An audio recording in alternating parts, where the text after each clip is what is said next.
Not okay. Over the last 20 years, most of my work as a pastor and now therapist has been with teenagers and their families.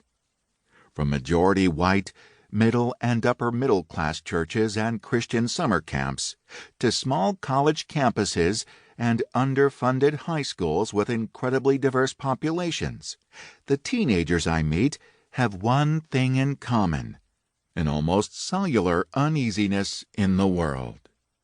What I love most about these teenagers, especially ones regularly referred to as emotionally disturbed, problems, or one of those kids, is their ability to colorfully lay bare the aspirations, fears, values, and stinging contradictions of the systems they are attempting to survive.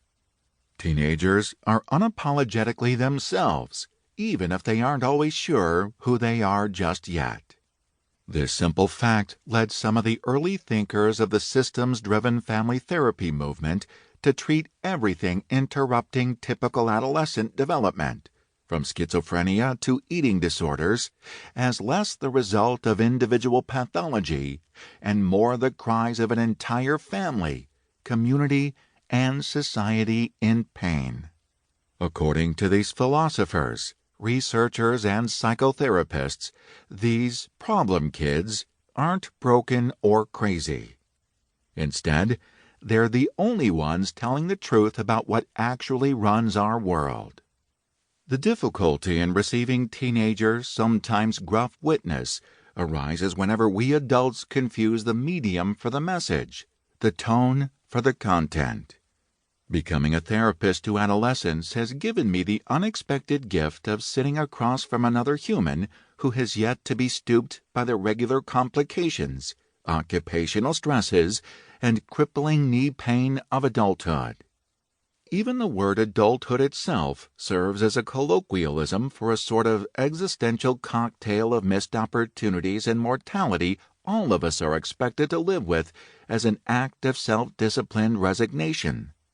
Amid their quaking rage and expert eye rolls, teenagers, yes, even teenagers of color who have themselves already been rapidly aged by white supremacy, maintain this unrelenting, prophetic belief in a world whose awfulness isn't briefly interrupted by commercial breaks for a pill that reduces the unwanted side effects of our antidepressants. Or, as one colleague put it to me early in my therapeutic career, teenagers are our symptoms incarnate. Their angst represents a collective, embodied frustration at the state of our world because teenagers are our own pain made flesh.